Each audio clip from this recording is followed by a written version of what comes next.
daily sports talk show, Nuanez Now. Watch the show statewide on SWX Montana Television. I like football! Now here's your host, Coulter Nuanez.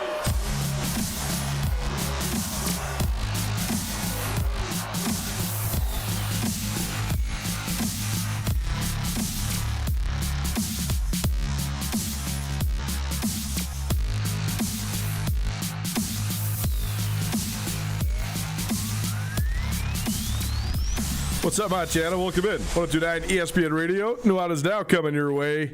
And a happy tournament time to everybody. It begins tonight. We got play-in games here this evening as well as tomorrow. And then on Thursday, the extravaganza, the most, I would say, highly anticipated sporting event of the year every year. I mean, probably other than the Super Bowl, certainly. But the thing is, most people watch the Super Bowl or tune in or whatever. So there's so many people that don't ever watch college basketball that still are going to fill out a bracket and check it on some games.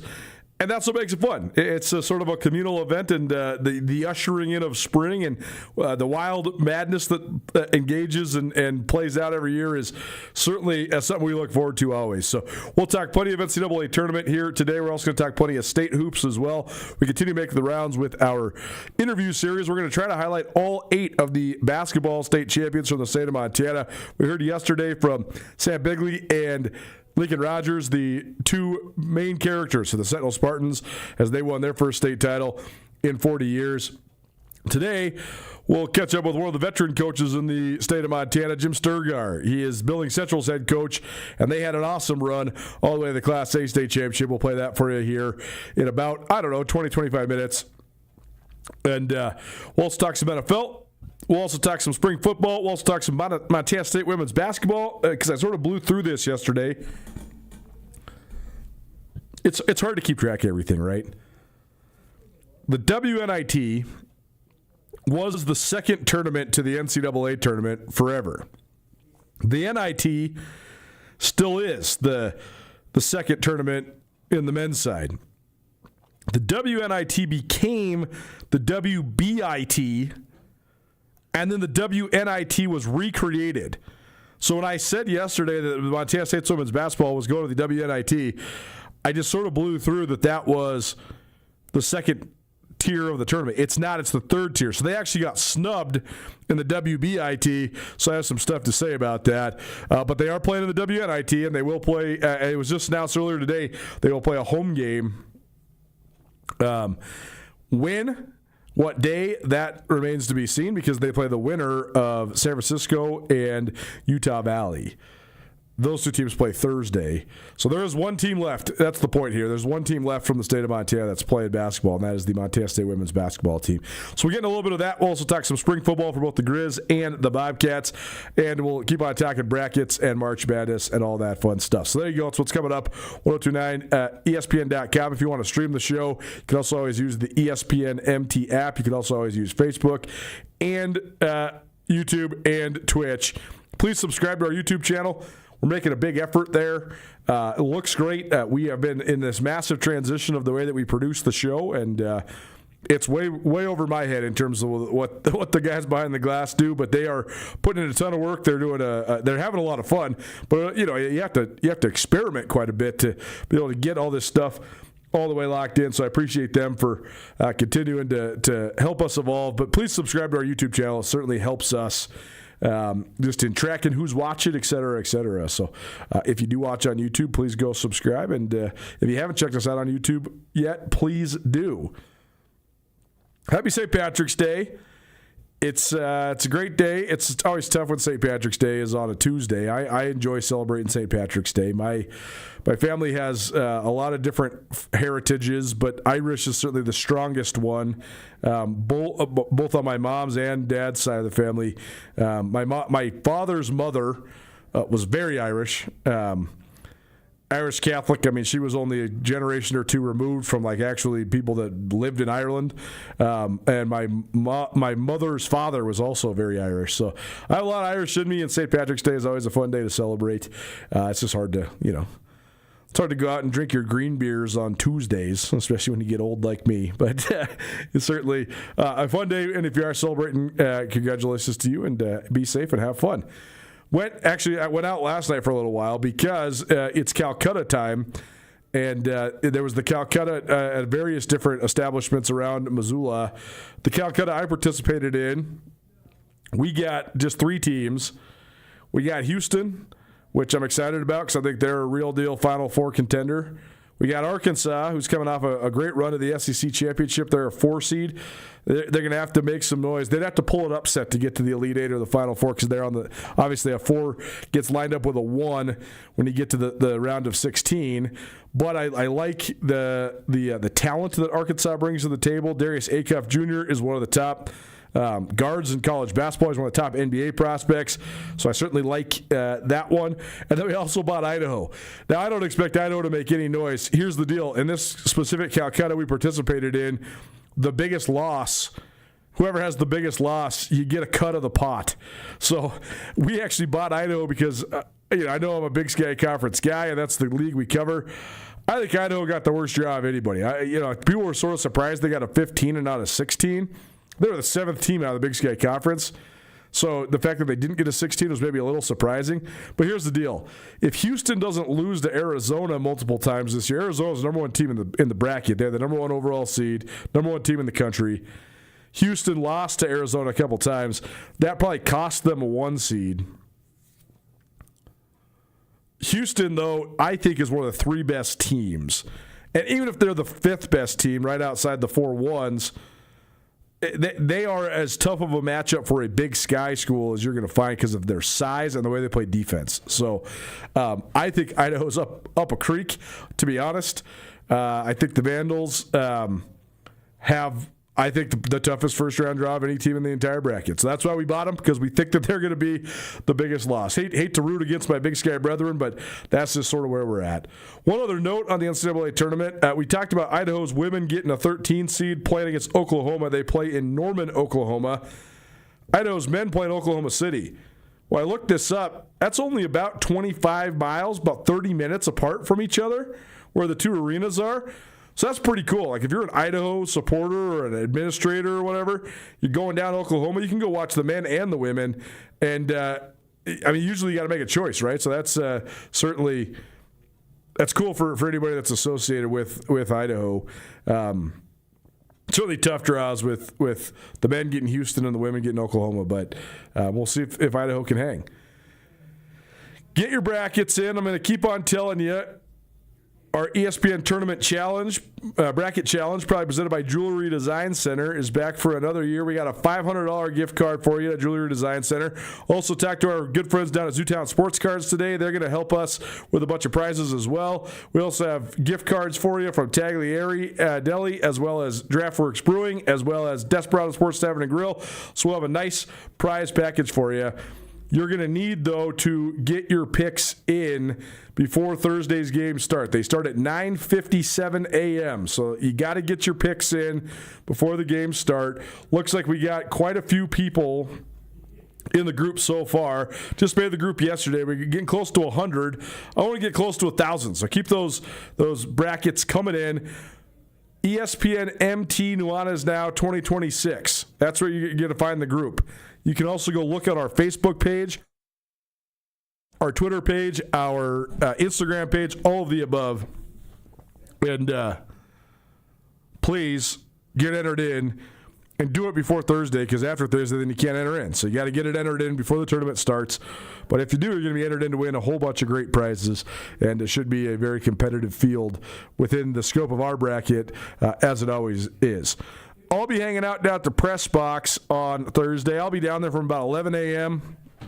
That's when they open, until probably about 6 p.m. We're doing the show live there on Thursday, 4 to 6 p.m. So please come hang out with us if you can, if you're around Missoula. That's on behalf of our friends at Blackfoot Communications. Blackfoot is basically hosting customer appreciation while watching the NCAA tournament. So, pretty great idea, right? Go hang out at one of the great sports bars in Montana at the press box, and hang out with your good friends at Blackfoot Communications. Blackfoot been helping Montanans make strong connections for more than 70 years with headquarters in Missoula and Bozeman. Blackfoot has been providing steady, high-quality jobs for Western Montanans for decades. As your caring neighbor, Blackfoot shows their support by giving back to local organizations, causes, and schools in ways that truly matter. Blackfoot's mission is to connect people, businesses, and communities. Connect more with Blackfoot Communications. To find out more about how Blackfoot can help you connect to your community, visit blackfoot.com. One other note when it comes to this being tournament time, the Rocky Mountain College men's basketball team remains alive in the NAIA National Tournament. They've won 2 games, so they are into the Sweet 16. They were the Frontier Conference champions. They did it in thrilling fashion. They play Bellevue on March 20th. So I'm just trying to do the math in my head here. That's Friday. So they're Bellevue's also from the Frontier. So that's an all Frontier crossover there. So we'll see if they can get to the Elite Eight. That's sort of been where the buck has stopped for these Frontier qualifiers in the national tournament. Montana Tech got to the Elite Eight twice, so we'll see if Rocky can get any farther than that. The Montana Tech women, who we highlighted on the show 2 weeks ago, they had the thrilling win in the Frontier Conference Championship game. Then they went to the national tournament. They earned their first ever national tournament win. So congratulations to Jeff Graham and his team. They then bowed out in the second round, so they are no longer alive, but still pretty cool to have all those teams in the national tournament. I'm trying to see if I can find any results on. Let's see here. So here's how it went down in the for the rest of it. Right after the Frontier Conference Championship, Carroll College made the national tournament. They lost to Wayland Baptist 116-94, so that was an up and down crazy game.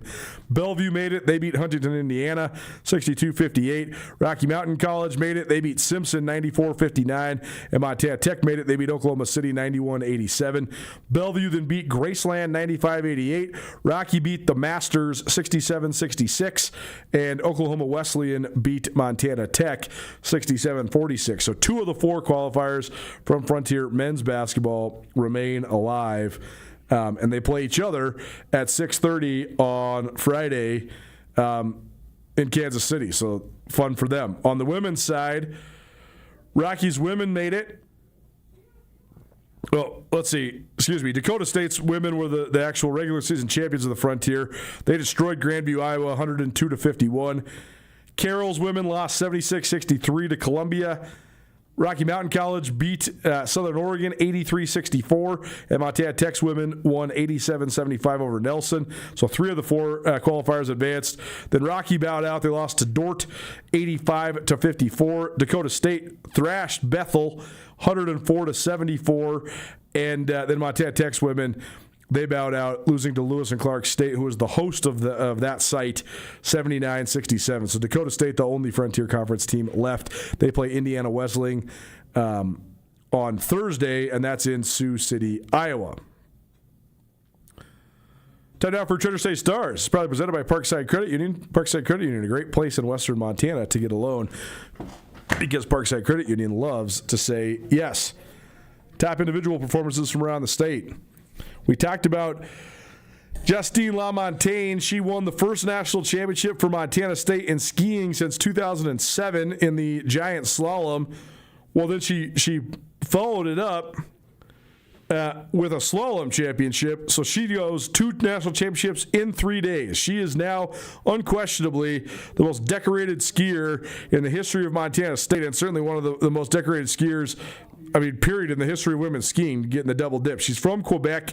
She's the first Bobcat and 7th woman ever to win 2 championships in the exact same national championship meet. She also now is the all-time leader in terms of All-American honors at Montana State. She's got 6 of them. We will hear from Justine LaMontagne later on this week, probably hoping to play that for you on Friday, which, by the way, we'll be doing a watch party on Friday between 1 p.m. and 6 p.m. at the Rock and R Bar in downtown Bozeman. So we'll have some Montana State content for you when that rolls around. Charter State star number 2, Lincoln Rogers. He joined us on the show yesterday. He's been on this list multiple times this year during his outstanding senior year, and he helped Sentinel make history. Rogers had 25 points, 11 rebounds, and 9 block shots in the Class AA state championship, but it was his corner three-pointer with 13 seconds to go in overtime that helped lift Sentinel past Billings West and helped immortalize Rogers in the history of Sentinel athletics. 40 years since Sentinel won a boys basketball state championship, but Rogers helped them get the monkey out their back. There's been so many great players at Sentinel over the years, even particularly just in the last 20. Guys like Jordan Haskett and Eric Hankel. I mean, the Haskett brothers and the Hankel brothers more specifically, because they, both Jordan and Eric had younger brothers who were both awesome basketball players as well. Guys like Andy Garland, guys like Sam Bigley, who's now the head coach there at Sentinel. I mean, they've had multiple Gatorade Players of the Year, multiple outstanding individual talents, and it seems like they were always snake bit when it came to tournament time. Well, not anymore. They got the monkey out their back, and Sentinel certainly a deserving state champion. Charter State star number 3, Jada Davis. She was the star player for the Gallatin Raptors for basically the last 4 years, and she went out with a bang. She scores 25 points, has 7 rebounds, and snares 5 steals. Bozeman Gallatin completes a undefeated season, and they go back-to-back. Pretty impressive to run it back like they did, and they couldn't have done it without Jada Davis. We are efforting Davis, by the way, to appear on the show, so I'll let you know when we round her up. Charter State star number 4, Toby Stewart. He helped Lodgegrass get to the state championship game in Class B last year.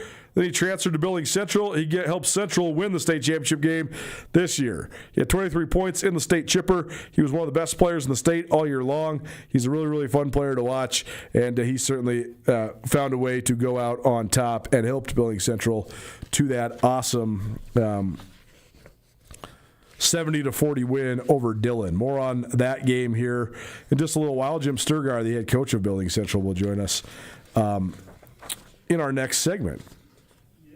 Charter State Stars, probably presented by Parkside Credit Union. Parkside Credit Union, a great place in western Montana to get a loan because Parkside Credit Union loves to say yes. Charter State star number 5, Amaya Jarvis. She's from Havre. She scored 20 points, ripped down 7 rebounds, had 3 assists, and had 4 steals as Havre destroyed Billings Central's girls 52-28. Havre has now won 6 out of the last 9 Class A state titles. Charter State star number 6, Madison O'Connor. Senior at Baker. She helped Baker complete an undefeated season. She had 39 points, 14 rebounds, 8 steals, and completely owned the day and completely owned the tournament at the Class B state tournament. And Baker, no trouble with Malta, 64-51. So a perfect 23-0 for the Spartans after they won their second Class B state title in the last 3 years. Charter State star number 7, I just highlighted the entire Lodgegrass team because I thought they played tremendously well. They had 5 players in double figure scoring. They got up and down and ran as they won 69-48 over Harlem. TJ Grovant was the main scorer with 24 points, but they had a whole bunch of other young men that contributed. JJ Benz had 13 points as well. They're a really fun team to watch, really fun style to watch a team play, and they deserve it. 26-0 and a Class B state championship. Pretty cool for the Lodgegrass Indians. Charter State star number 8, Briella Becker. We've talked about her several times on the show so far this year, and she also figured out a way to go out on top. She led Denton Geyser Stanford Geraldine to a 64-57 overtime win in the state championship in Class C. Becker played the entire game, regulation and overtime, 36 minutes, and she had 19 points, 13 rebounds, and a pair of steals as DGSG completed their season with a perfect record. Charter State star number 9, Cooper Axman. He was sort of the heart and soul of the Scobie boys all year long. He had 4 3-pointers and had 14 points, and he lifts Scobie to a 56-39 win over Lester Christian in the Class C boys state championship. Congratulations to all of those state champions on their awesome accomplishments. Treasure State Stars, probably presented by Parkside Credit Union, a great place in western Montana to get a loan because Parkside Credit Union loves to say yes. Two more for you. This is from the college ranks. Sydney Brewster, she's an outstanding shot putter, and she was able to get in the top 12, so she was a second-team All-American as a junior for Montana State in the shot put at the indoor championships this last weekend. And then one guy who's not from Montana, but I think people will probably remember him playing in Montana, Carson Tout. He was an outstanding power forward at Northern Arizona. He finished his career there at NAU, knocking on the door, being the all-time leading rebounder in the history of the conference. He then grad transferred to Notre Dame. He was good at Notre Dame this last year. But now, if you're a seen Tout, this is not going to surprise you. He's going to the NFL, not the NBA, the NFL. Guy is about 6'7", probably 250. He's built like an NFL tight end. There's no question. He's going to get a shot to do so. Because he didn't play college football, he does not have to enter the draft. He just gets to be a free agent immediately. And he signed with Indianapolis Colts today. So we'll see if they can turn him into what I think and what many people think he might be able to become. This is the same path that Tony Gonzalez and Antonio Gates followed coming out of college. So we'll see if Tout can do it. So Tuesday means it's a Tag Tuesday, probably presented by Taglieri Deli. We give you a chance to win tag every Tuesday here on Nuanez Now. If you would like, text us. $25 gift card for you to tag. 406-888-1029. They got the best sandwiches in Montana. You don't believe me? Well, People Magazine says so. The Food Network says so. But they also have a great Italian-style market with olive oils, pasta sauces, and pastas. They have wine, all sorts of good stuff there. If you want $25 at Taglieri, 406-888-1029. Text us and let us know that you want some Tag Tuesday every Tuesday here on Nuanez Now. Take a break, come back. Jim Sturgar, the head coach of Billings Central, our guest next. Don't change that down. Keep it right here, 102.9 ESPN Radio.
DeMorris Buick GMC is ready to help you safely travel Montana's scenic roads in comfort and style. Stop by DeMorris today and test drive some outstanding SUVs. Right now, take advantage of closeout pricing on the uniquely designed and well-equipped 2024 Buick Encore GX with models starting at $28,895. Don't miss this opportunity. Go to demorris.com to preview our inventory of 2024 Buick Encores and then pay a visit to DeMorris Buick GMC on West Broadway in Missoula, your family-owned hometown dealership for over 60 years. It's easy to see why Montana is the treasure state. At the University of Montana, we look inside. we see an old truth with fresh eyes, that Montana's greatest treasure is its people. So whatever tomorrow brings, we meet it the only way we know how, with a mind for making. Because what's made in Montana is remaking the world. ESPN Missoula Sports Center. For the first time since 1986, the Sentinel Spartans are the state champions of Class AA boys basketball. Hello, I am Colter Nuanez. Behind the overtime heroics of senior star Lincoln Rogers, the Spartans won 3 games in 3 days, including outlasting Billings West in overtime in the state championship game in the Magic City Saturday. Sentinel's 47-46 win came thanks in part to a step-back three-pointer from Rogers with 13 seconds left that gave the Spartans the 1-point advantage and etched the Sentinel Southpaw in Montana lore forever. Rogers finished with 25 points, 11 rebounds, and 8 blocks, and Sentinel ended the season with a 19-3 record that included its 4th state title in school history. Missoula schools fared well this weekend as Big Sky rallied to take 3rd place in girls and boys AA, each Eagles team defeating Hellgate for the trophies. Frenchtown's boys took home 3rd place in Class A, earning a trophy for the first time since 2006. In Class B, Missoula Loyola's girls rallied through the losers bracket after losing in overtime to Malta in the semis. The Breakers beat Florence for 3rd place. In Class AA girls, Bozeman Gallatin capped its undefeated title defense with a resounding 58-41 win over Billings West to finish 22-0 with a 2nd consecutive state title. In Class A, Billings Central's boys rolled Dillon to deny the Beavers a 3rd straight state title, and Havers girls put the clamps down on Billings Central to deny the Rams a 3rd straight state title. Tune in to Nuanez Now at 4 p.m. each weekday on 102.9 FM ESPN Radio. It's Nuanez Now on 102.9 ESPN Missoula. Watch the show statewide on SWX Montana Television.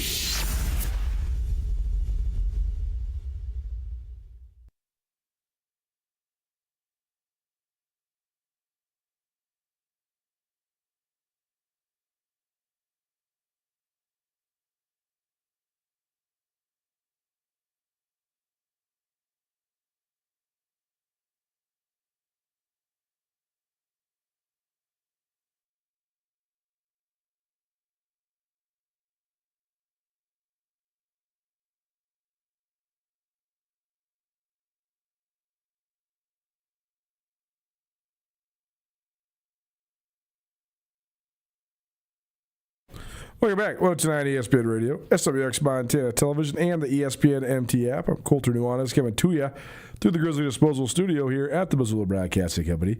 Grizzly Disposal has one bin recycling. They can pick it up right from your house. Plastic, cardboard, all of it. If you'd like to add the service or make the switch, 406-541-7171. That's 406-541-7171, or visit GrizzlyDisposal.com. Grizzly Disposal, the only bears that should be in your garbage. Time for a Prep Extra. Presented by Farmer State Bank. Make the switch to Farmer State Bank. You instantly become a part of something bigger, something different, something more. That's because Farmer State Bank is a community bank. That means local banking, local decision-making, local support for businesses, people, and communities you care about. Switch to local. Switch to Farmer State Bank, your Montana bank since 1907. Here is our most recent state championship interview. Our coverage of the state championships continue, and we check in now with Class A boys basketball. And certainly the team that was the hottest team was the team that dominated this tournament. And Billings Central comes home with another state championship. Jim Sturgard joining us here, the head coach of the Rams. Coach, thanks for being here. How you doing? I'm doing pretty good. Thanks for having me. First of all, just tell us about this team peaking, because, I mean, you guys turned the corner in January, won 16 in a row coming into this tournament, but you have to think they played some of their best basketball. I mean, it's not often you win a state championship game against the 2-time defending champions by 30 points like you guys did on Saturday. So how were you able to get this group to peak, and what can you just say about their ability to continue to improve throughout the year? Most of the time we have kids that come off a football season that's, they usually play in the state championship. So, and we had some real good pieces to our basketball team that played football. And, it usually takes us a little bit of time to get going. Sometimes we peak in mid-February. Sometimes it takes all the way till March. This team was ready to go from the get-go.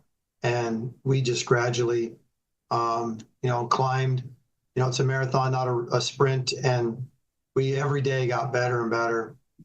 And we said we want to be playing our best basketball in March at the state tournament. And just, I always downplay divisionals, like, hey, just punch your ticket to stay. I don't care I don't care how you get there. Just got to win a couple games and get there. And my guys were always giving me the look like, what are you talking about? We're not going to lose. And they just were so motivated. Will Snell, the day after they lost the state football championship, texted me and he said, we're not going to lose basketball. And that's coming from a kid who doesn't live with basketball in his hand, and he doesn't go out and put in the time with basketball. He's an athlete, and we love athletes on our floor. And for him to just say that, I was like, okay, these guys are ready. Whether they would have won that game or not, they were turning the page and they were going to go after basketball. And Howie Martin was the same way. Gunnar Larson was the same way. And these guys just attacked the season. We have a great coaching staff that can lead our guys in the right direction, and these guys just would take it to the next level. Our team was led, and basically the good teams, the coaches lead, the great teams, the players lead, and that they went from that really quick as well.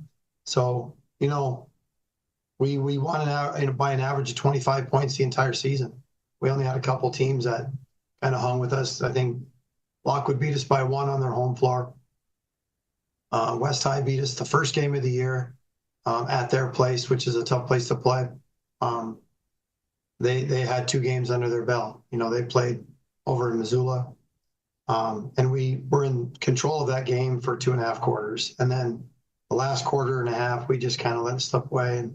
But other than that, man, we were really good and motivated. And like I said, every game we would find motivation in that, and it was fun to watch that because, man, they got after people, and it showed. And the state tournament we had seen that all year long, and that was just kind of the proving ground for everybody else maybe that hadn't seen us play yet, I guess, to see what we really could be and what we were really about. I was going to ask you about football because certainly, I've talked to William Snell's been on this show before. Howie Martin's been on this show before. And both those guys, I know that they had such huge, lofty goals for football. And, like Howie's coming off a baseball championship too. So I was sort of just like the ebbs and flows of it, right? Like on one hand, you have this championship mentality. These guys know how to win it. I'm sure the disappointments of the football loss, though, drove those guys forward. So do you feel like it did? I know you guys got Frenchtown early in the non-conference. Probably felt good for those guys to beat the Bronx. I know a lot of those Frenchtown kids play football too.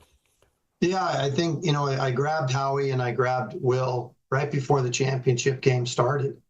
And I just put my arms around him. I said, listen, I know you probably wanted Frenchtown tonight, but Dylan's going to have to do. And they just looked at me and they said, we're good with this. That's fine.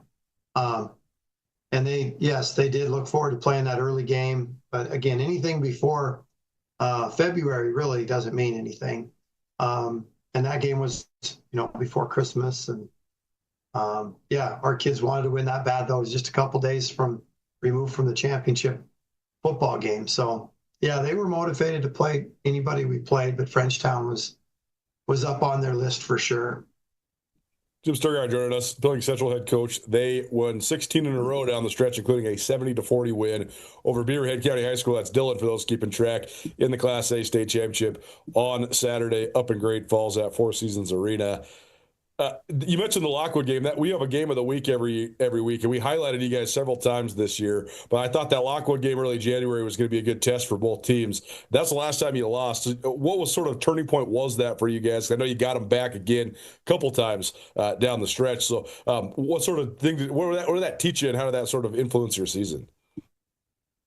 We have to just play ride the season out, getting better every game. And like I said, anything before February 1st really is just a learning experience. And we knew that we were going to in for a good battle early on with West and Lockwood on our schedule. And, East Helena was a pretty good basketball team as well. But we just wanted to make sure we got better every game, win or lose. And that game kind of motivated those guys to believe that, hey, we're not going to lose another game this year. And looking at our schedule ahead, and And practices were very competitive too. I mean, games are great to learn from, but man, our practices, we get after it, and it's fun to watch them practice too.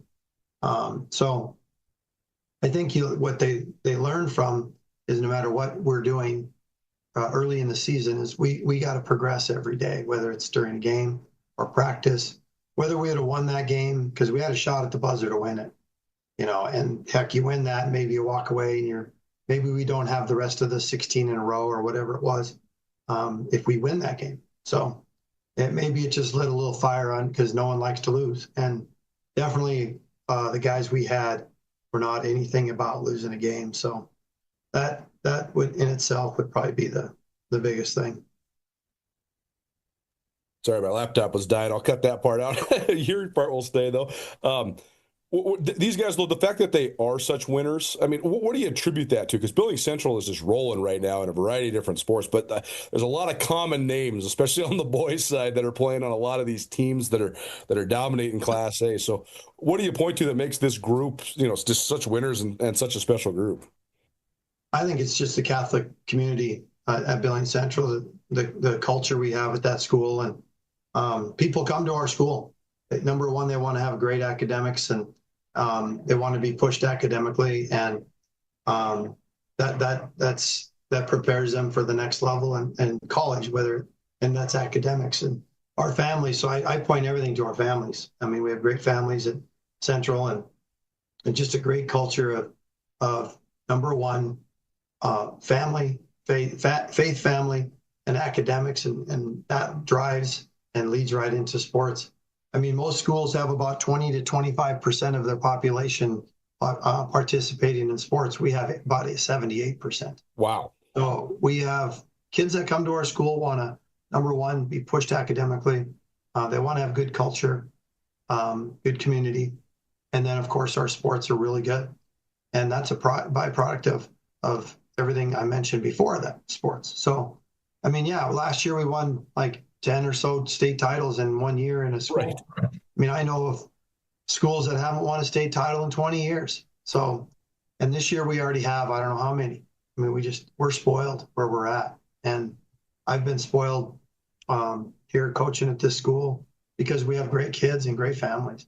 And they're motivated because I think one big thing is that they understand, and the parents understand too, for the most part, that sports teach you more life lessons than anything else.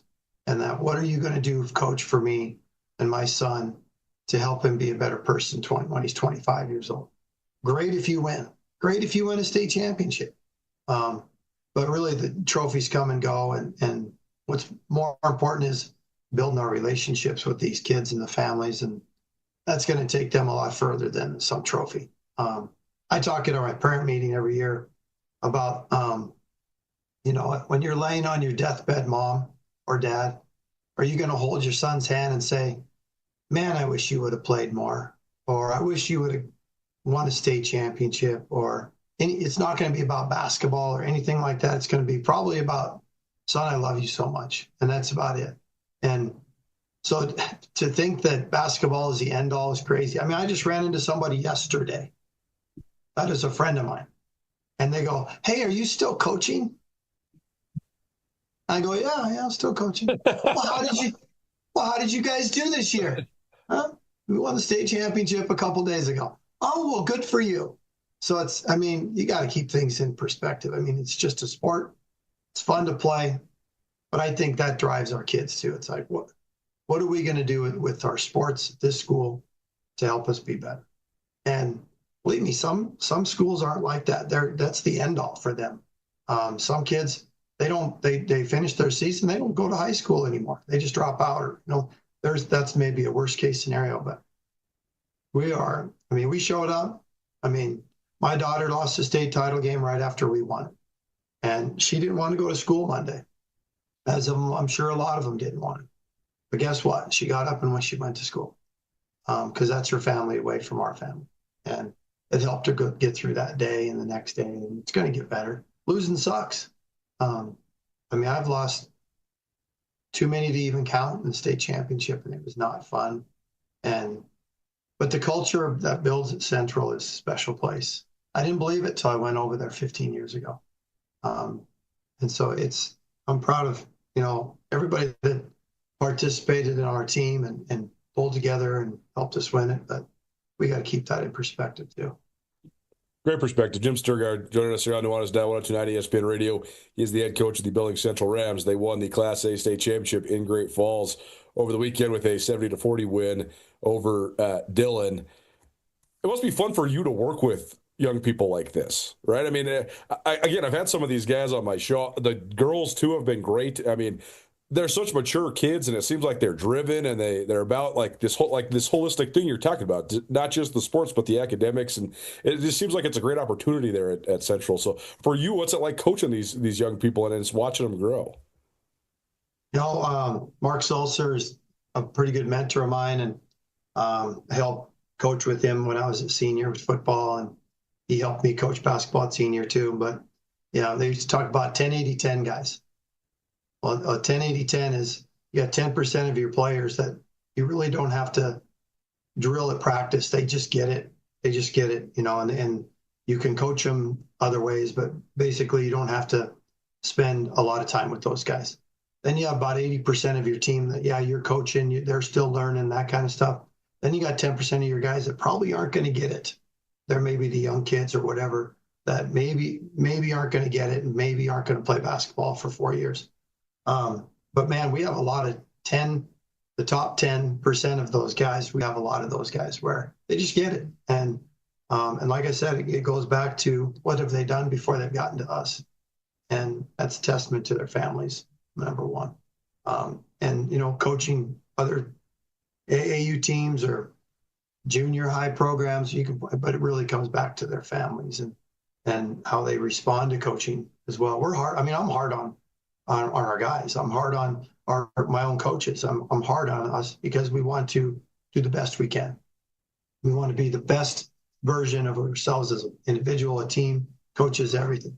And I mean, speaking of that, this year it's like I just didn't want to get in our guys' way. I want to make sure I didn't screw it up for our guys.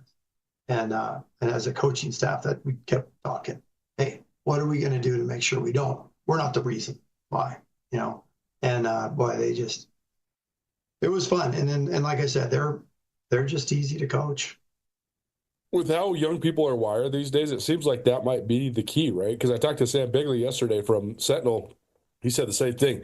When we get rolling, we just have to get out of the way. We just got to make sure these guys keep it between the ditches. But if they do, let's let these guys do it. So, do you feel like the empowerment is sort of key to guiding young people these days? I definitely believe that because sometimes it's hard. We talk leadership all the time. Pat Hansen is an unbelievable assistant coach that we have on our staff. And we talk constantly about leadership. Who's going to lead? Who's going to lead? And I'm like, Coach, we might have to be the one lead. We might have to be the one showing them the way for a long, long time. And then eventually they'll get it. They'll get it. Maybe it might be the state tournament weekend. But we're going to have to lead these kids. And it's tough to be a leader in today's society with these kids. If they try and step up, then other people think, well, what is he saying? Why is he doing that? And it's hard. Some kids are scared to lead. So we have to kind of guide them in that direction and help them be leaders. And I think they clicked at the right time. We did a lot of leading early on, but eventually, like I said, the players take over. It was fun to watch that process. When it comes to just sort of the evolution of your team, Toby Stewart joining, I thought he was a great player last year, and then you add him, and it seemed like he fit in pretty well, and they had a great game in the state championship game, too. So how did that sort of mesh, and how did you sort of welcome a new really talented player into this core of guys that maybe had competed together quite a bit previously? Yeah, he and Darcy are friends. They've been friends for a long time. And he is one of the best shooters I've ever coached and ever been around. We have a bunch of shooting drills that we do, but they got to keep track of stuff, time, makes, all that. He's broken every one of the records, shattering records. Like there's a drill we do that the record was almost 4 minutes and 52 seconds. He did it in 2 minutes and 19 seconds, which is crazy. Amazing. Absolutely crazy. And I watched him do it at that particular day when we were doing it. I'm just looking at I don't know who's standing by me. I'm like, are you watching this? And so it was no surprise. That kid made that state championship game. Some of the shots he made is nothing new for us to watch. It was just fun to see him do it and put it together in that game. He can change a game quickly. But he came in last year, had to learn the ropes a little bit. It wasn't Class B basketball. He learned that quick.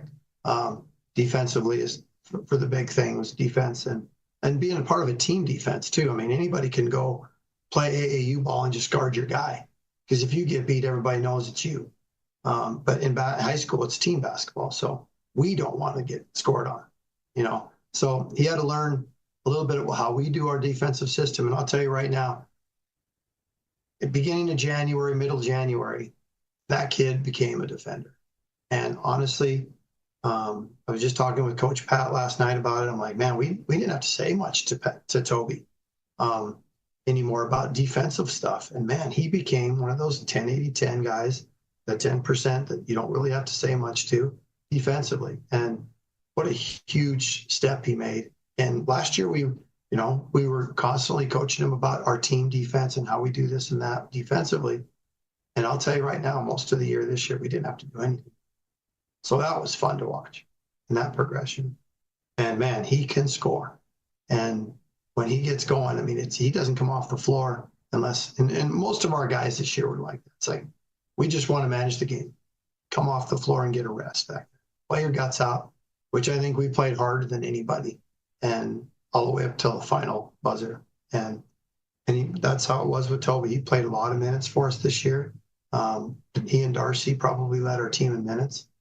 And that's because you could play defense. You can keep him out there. Well, last thing, then, what will you remember about this group the most? I mean, Central's had some state championship teams before. I know you have had a state championship team before, but what sets this group apart? Like, when you look back on this, what will be the lingering memories from this group?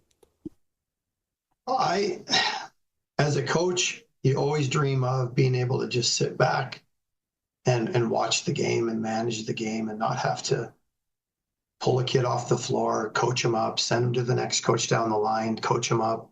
And I will remember this team as a team that I was able to sit down and just enjoy it. And yeah, coach and do that kind of stuff. But man, I had text messages from friends that are watching. They're like, dude, what is wrong with you? You're sitting down way too much. And making fun of me just because I'm just kind of watching my guys play. So I'm going to remember this team as a team that got after it. They were highly motivated to beat everybody, not just beat them, but put a beat down on them. And it's just their attitude towards that. And then to be able to just sit back and watch it and enjoy it was a goal of mine this year. And well, I'm happy to say that I can't lose any more hair, but I didn't split any of the little ones I have that are growing anyway. But it was just fun to sit back and watch it. And they were the ones that allowed us coaches to just manage games. And that's important because that comes from their leadership as a group. And the 8 guys that we rotated really, the roster we had, basically you talk about building rosters. And then for us, it's like making cuts. And but our 8 guys that we had going out there for us were something special that worked well together. And the other guys on our bench, we call them the gray team because they helped us prepare. They're every bit as important to getting that group together and getting them to the point they were at because without them, they wouldn't have been, we feel, the best team in Montana.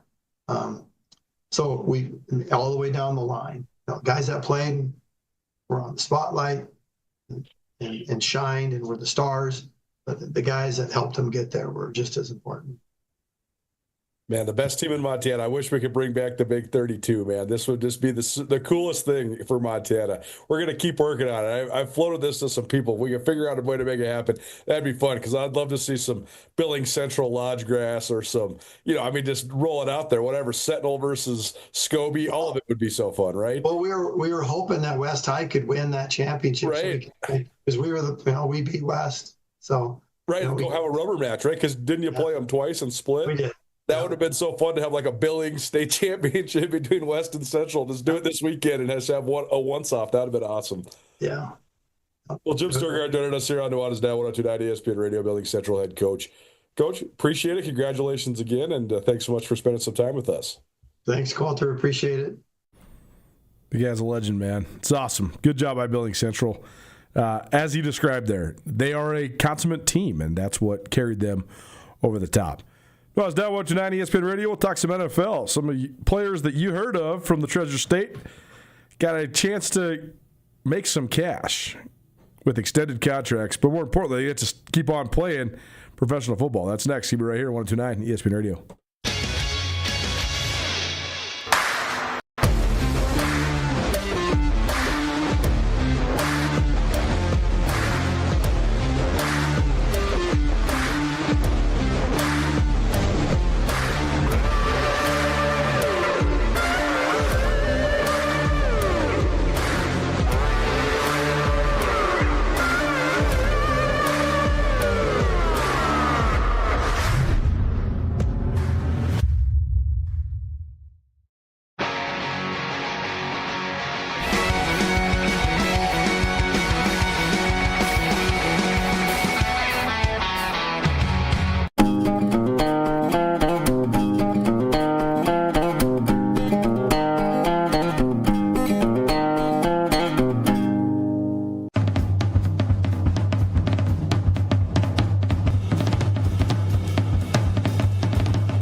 Les Schwab changed the tire game more than 70 years ago.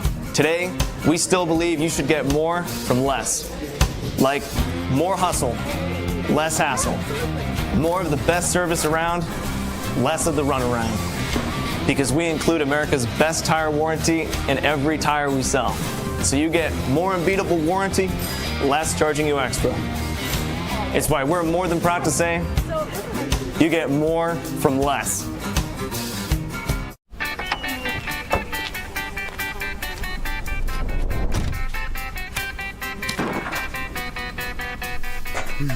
What do you expect me to say to her? She's getting married in 30 minutes. We're doing everything we can. John, can you hear me? John?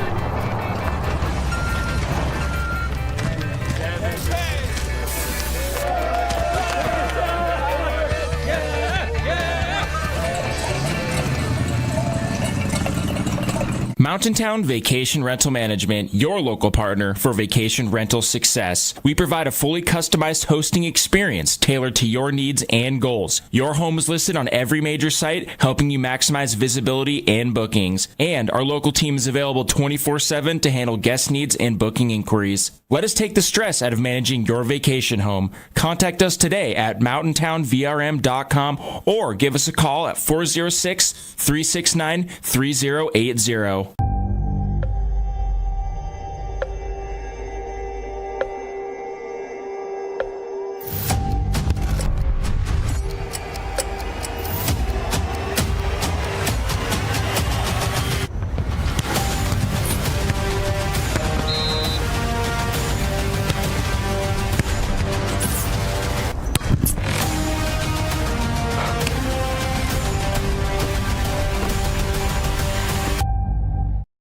Association. This is Nuanez Now on 102.9 ESPN Radio Missoula.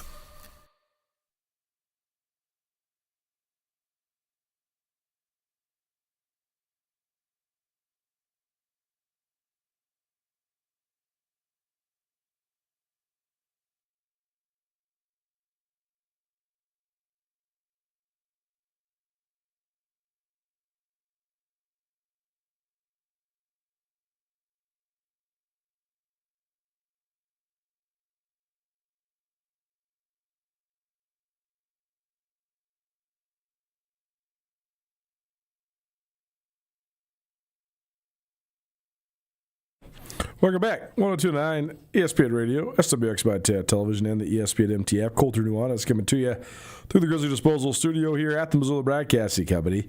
Couple of quick notes here on the NFL. This happened actually last week. We just didn't get to it. So if you had heard this, sorry for repeating myself. But if you haven't heard it, I thought it was pertinent information to pass along. A couple guys with Big Sky Conference ties received some pretty hefty contract extensions in the NFL. Alex Singleton's story has been much chronicled on this show and basically everywhere in the media. A young man who was a practice squad guy early in his NFL career.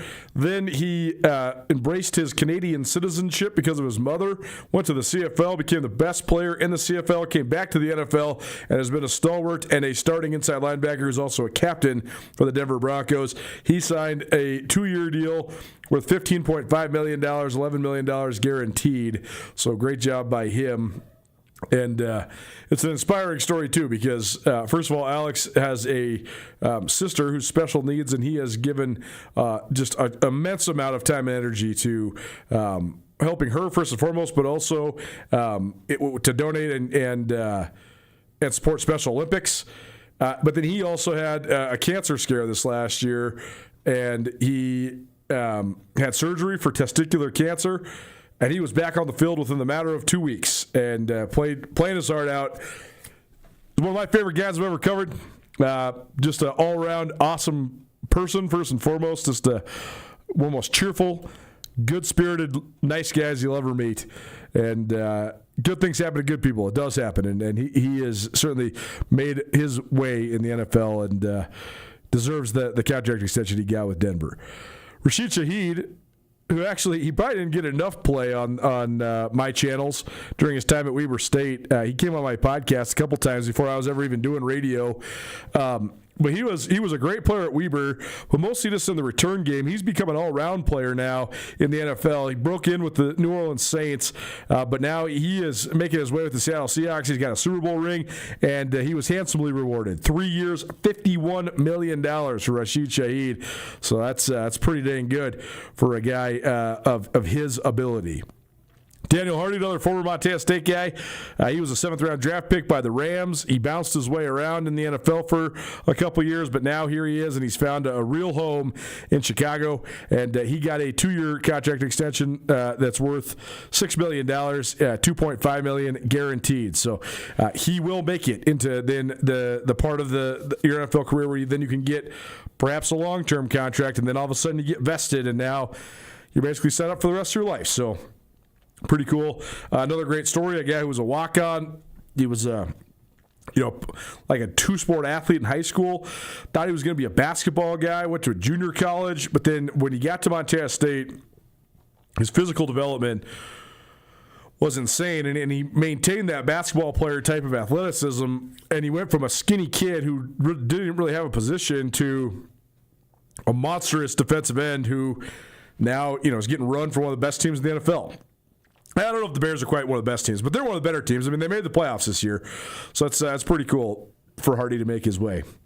Finally, in non-Big Sky news, Hayden Smith, the man behind the glass, he asked me about the Denver Broncos not making any noise in free agency so far, but they did make some noise on the trading block. They traded for Jalen Waddle. Waddle was a huge prospect coming out of Alabama. He was supposed to be like Weapon X 2.0 opposite of Tyreek Hill in Miami, but then the Tua Tagovailoa saga plays out. Tua's always hurt. Tua has all the head injuries. Then the Mike McDaniel saga plays out. He's out. Then the Tyreek Hill saga plays out. He's got 1 million kids with 1 million women, and then his leg gets turned upside down and inside out. And it just never really found what it was supposed to be in Miami. Waddle was banged up a lot there, too. But he's a burner. I mean, he's got exceptional speed. He's supposed to be a game-breaking type of player. Can he be that in Denver? I think it's a good addition for Denver. On one hand, I like to think you get away from Tua. That's an upgrade for you as a receiver. On the other hand, I think, is Bo Nix actually better than Tua? That's unfair. I think he is. But I think a lot of that's circumstantial. I thought Tua Tagovailoa was going to be a star. And then a lot of stuff that doesn't have to do with his ability to throw the football or read defenses really got in the way, mostly health-related. Nix needs to take another big step, I think,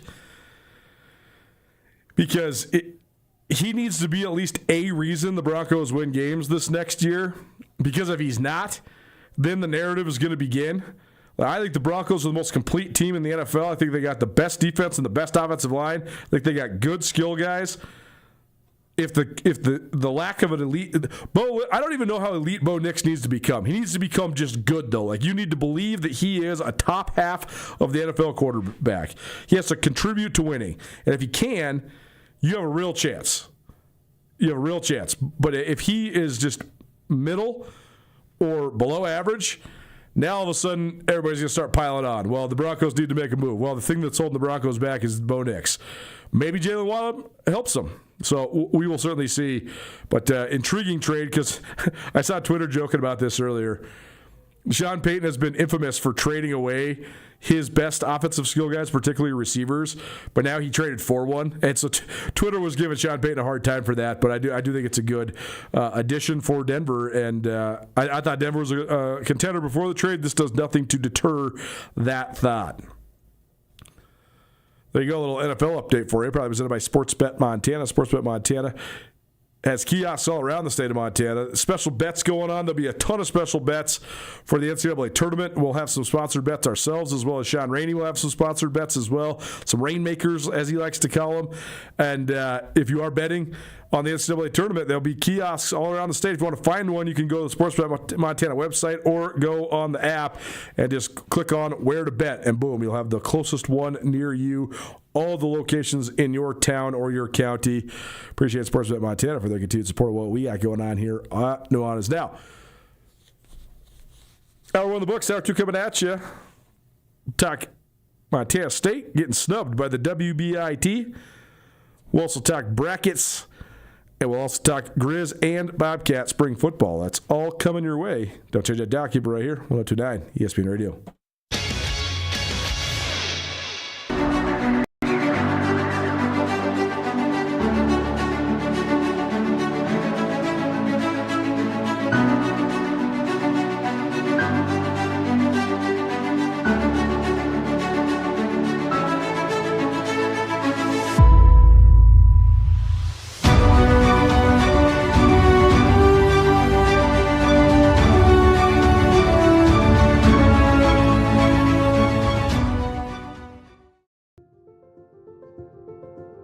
Life can change in an instant.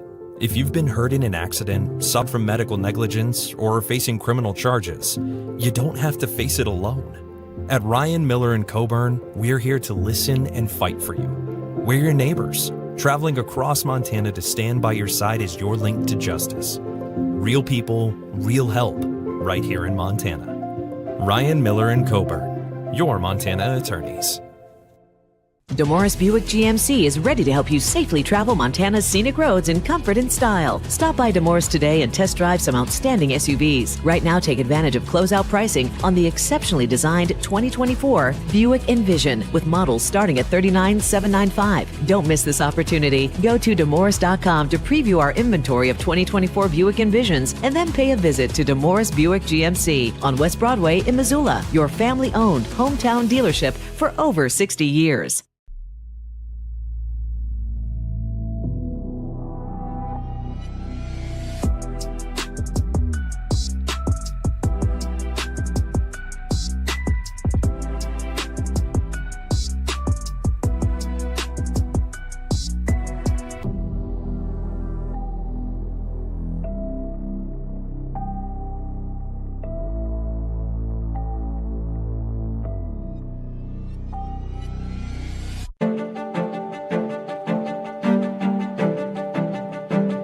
Life's about the journey, not the destination, right? Why can't it be about both?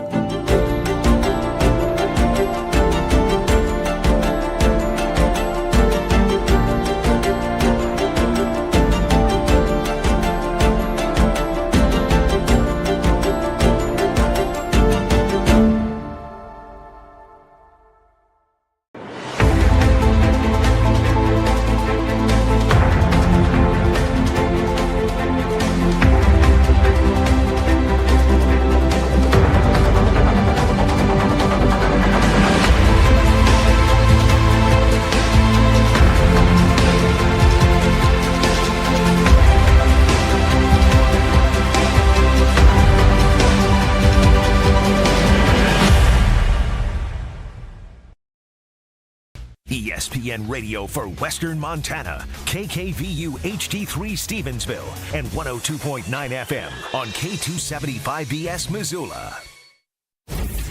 ESPN Missoula Sports Center.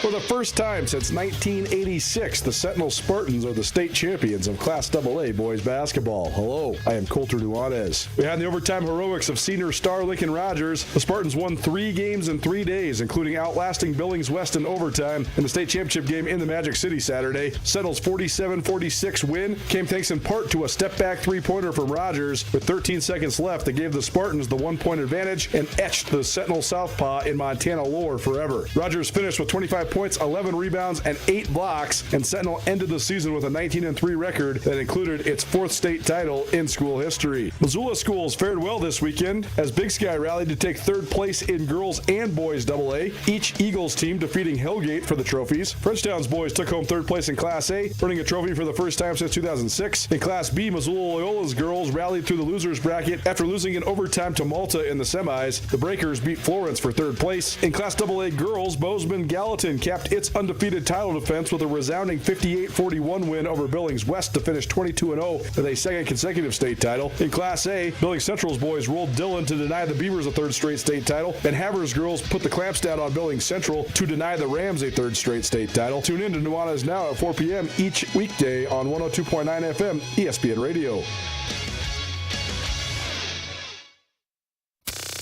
Nuanez Now on ESPN Radio.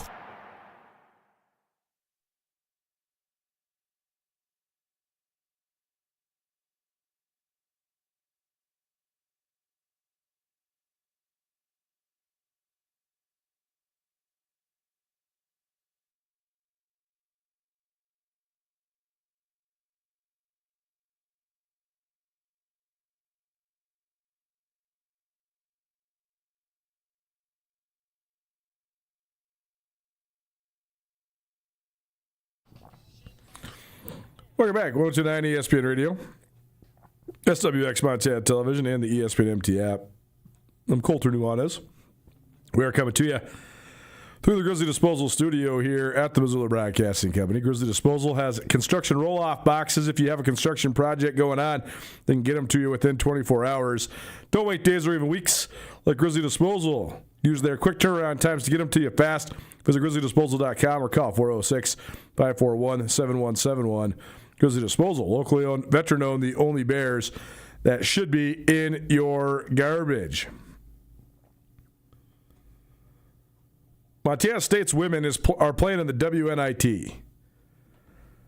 When I announced that yesterday, I had sort of forgotten that the WNIT is now the 3rd version because it's a new WNIT. The NCAA announced the creation of the WBIT, that's the Women's Basketball Invitational Tournament, in 2023. This is an NCAA-owned tournament.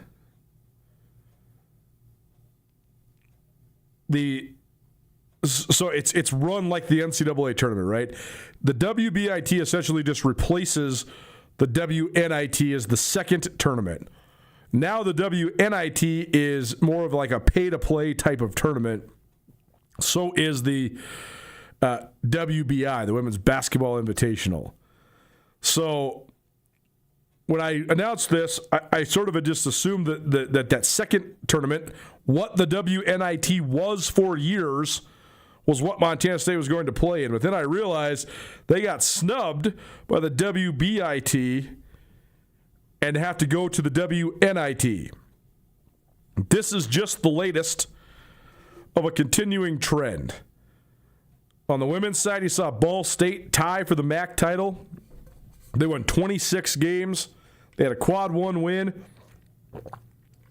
They lost in the conference championship game. They don't get into the NCAA tournament. That is what it is. But then you totally expect them to get into the WBIT. They didn't. So they got invited to WNIT. They said no thanks. Montana State said, okay, we'll play in this WNIT. And then they were sort of rolling the dice. They're going to get a home game. Because if you get a road game on short notice, that's an extreme expense for your school. So I know that, I talked to Tricia Binford today. We'll play that interview for you later on this week. But I know Coach Binford was pretty perturbed that her 25-win Bobcat team did not get into the WBIT as well. But I say it's a continuing trend because here's where we're at with the net rankings. The Power 4 conferences are so stacked now, but also have such lofty ratings because of the strength of schedule that is provided because you play in the Big Ten. Like when you play each other all the time, your net rankings are inherently going to get fortified because you have the highest net rankings. So the rich get richer here, right? This is like the Big Sky Conference in men's basketball a couple years ago. There was a couple teams in the league that year that were really, really struggling. Like Sac State was like a single-digit win team. They were in the I think there's 345 teams ranked in the net. They were in the 300s.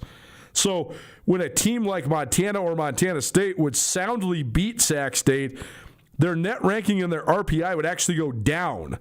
You're getting punished for winning conference games handily because that team is no good.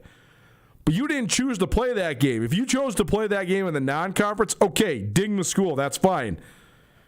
But you're basically, you have to play your conference game. So now you're getting punished for soundly beating a conference opponent. That's bad. That's bad for the formulation of all this stuff. Miami of Ohio was the greatest litmus test on the men's side. Miami of Ohio won 31 straight games. Then they lost in the conference tournament of the MAC, and they barely squeaked in to the NCAA tournament field. They get an 11 seed, but they have to play a play-in game tomorrow night. I just think that if you're a one-loss team, I just think there's teams in this field on the men's side with 13 losses. You can say, okay, a 13-loss SEC team would beat Miami of Ohio. I'm not denying that. I'm not even going to get into that argument. But what is the point of any of this if the only thing you have to do to make the NCAA tournament is exist in the SEC, the ACC, the Big Ten, or basically those three conferences, right? Or the Big East, maybe. If all you have to do is get 10th or 12th, and you still have a chance to be on the bubble and or get an at-large bid into the NCAA tournament, what's the point of any of this? Like, why don't we just have a 64-team tournament that's just all the Power 4 teams then?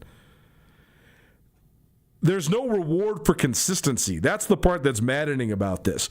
To win 25-plus games, you have to go out and perform consistently night in and night out.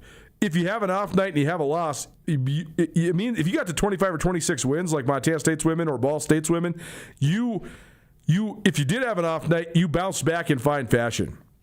So we have to reward consistency and winning, not just the conference that you play in. That's all to say. When I'm looking at this bracket, I feel the exact same way I've felt for the last couple of years. I know people love Cinderellas. I think that this year's version of a Cinderella is going to be if a team like Arkansas, for example, who's a 4 seed. Like that's crazy, right? That I'm saying a team that's the 4 seed that won the SEC tournament is one of your potential Cinderellas. Like if that team, if that Arkansas team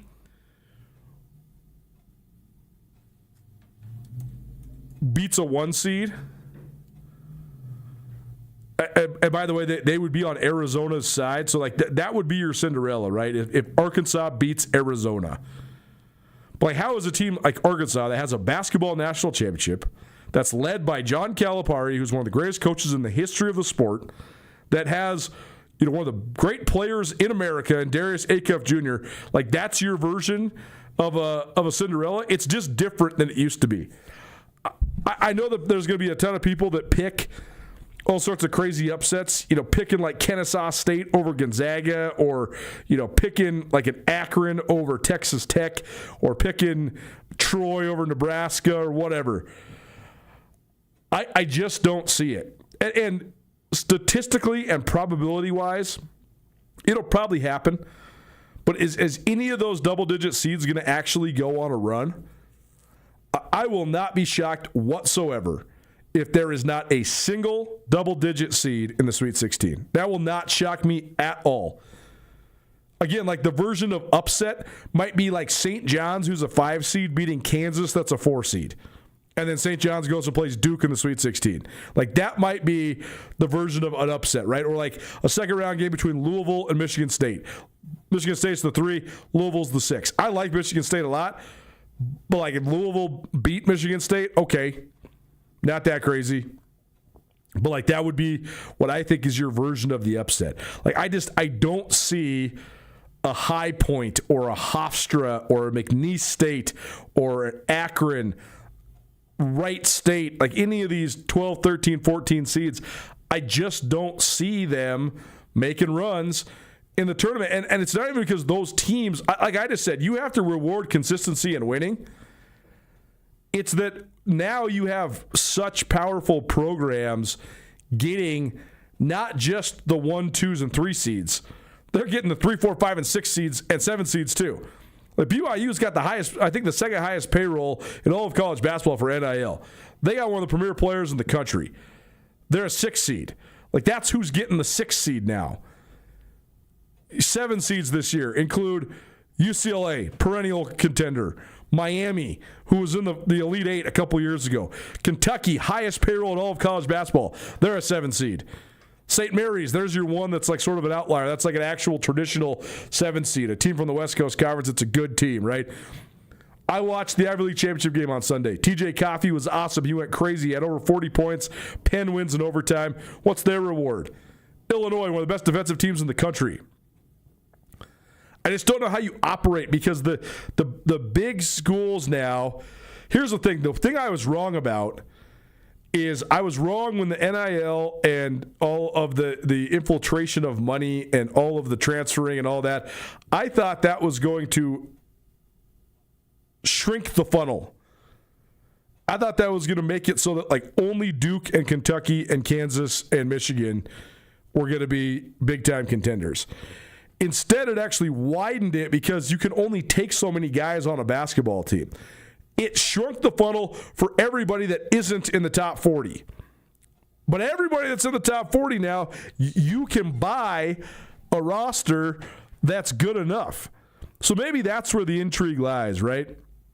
Like who's going to win this national championship? Arizona's the outright number 1 seed and the betting favorite. But I could see everybody from Arizona to Duke with Cam Boozer to Florida, who's the defending champs, to Michigan, who is as stacked up once again. I could see all those teams winning it. I could also see Iowa State making a run, Houston making a run. I don't know about UConn and Purdue. Those are the other 2 seeds. Purdue showed a lot of inconsistencies this year, but they were the preseason number 1 coming into the year, and they bookended it by beating Michigan in the Big Ten Championship, so they do have some momentum coming into this tournament. It's just so interesting to me because Purdue is like the biggest boomer bust program. Matt Painter's teams seems like they're either in the Final Four or they're out before the first weekend's over. They're hardly ever just like a Sweet 16 team. It's either Final Four or they barely get past the round of 32 or they don't get past the round of 32. We've seen them toppled in some of the biggest upsets we've ever seen. The 3 seeds. I actually don't know if Michigan State could win it, but if they made a run to the Final Four, that wouldn't be that crazy. I don't think Gonzaga could be right there, but I think they'll be like good. They're like a Sweet 16 probably, but I mean, Illinois is going to give teams some problems. If Illinois ends up in the Elite 8, that wouldn't surprise me. I don't think Virginia's there. But then you get into the 4 seeds. Nebraska, Alabama, though, I mean, Alabama's going to be feast or famine because they shoot so many threes. They play such a fast pace. But will they be able to stay hot on neutral sites playing in these big arenas? A lot of times the shooters just don't have a chance to thrive. But Alabama, Arkansas, and Kansas has 4 seeds. All 3 of those teams, they could make runs in this tournament, no doubt. St. John's as a 5 seed, they're a threat. Wisconsin, they got to prove something to me, but they're a 5 seed. Vanderbilt, I don't know about Vandy. But I do know about Texas Tech. I think they're a team that could certainly make some waves as well. So when you're picking your brackets, I mean, pick all the upsets you want, certainly. But I just think we are going to be hard-pressed to find a double-digit seed in the Sweet 16 and beyond. And if it is, I think it's going to be like a 10 seed, like a Missouri or a Texas A&M, a power conference team that maybe just underachieved during the regular season, but then they find their stride right now. When I am picking my bracket, though, Nuanez Now, 102.9 ESPN Radio, SWX Montana Television, and the ESPN MT app. When I am picking my bracket, though, I do look at just a couple specific things. I look at, first of all, who's the head coach and what sort of pedigree do they have? That's why I'm really high on Arkansas, because I think John Calipari is a great coach. He's been to the Final Four with more programs than pretty much anybody in college basketball. You can get there with UMass, and you can get there with Kentucky, and you can get there with Arkansas. You know what you're doing. You know, I also think that, I mean, Matt Painter at Purdue, I'm just so uneven on him. But I think that Kelvin Sampson at Houston has proven pedigree for sure. But, there's some coaches I think you have to prove it, right? I love John Shire at Duke. Actually, his presence at Duke makes me think of Duke differently, which is a huge compliment to him, certainly. Duke has been like the hateable villain forever, but and Shire was sort of like encompassed that, right? But I love the way that he operates. I think he's a super talented young coach. Dusty May had the great run at Florida Atlantic. He's got to get it done at Michigan, though. They got all the talent in the world. I just don't know if I trust him that much, though. Like I trust a guy like Kelvin Sampson a lot more than I trust a guy like Dusty May. Florida's been there, so how much does that play into it? Todd Golden's a great young coach. Florida won it last year. I'm just so uncertain about Florida's shooting. If they can shoot it well, they're going to be right there too. But can they shoot it well for 4 to 6 games in a row? I'm not sure. But I look at the coach first, and then I look at the trajectory of the team. Like who's coming off of a red-hot run through the conference tournament. Well, Arkansas is certainly. Michigan got to the Big Ten championship, but then they lost to Purdue, so maybe Purdue is the one that's riding that sort of momentum. Duke is riding a ton of momentum as well. Arizona's been red hot all year. I mean, shoot, they're 33-2. So I mean, they've been winning pretty much every night out, night in and night out. So I think Arizona certainly carries a head of steam. And then the third factor I look at is who has the best guards.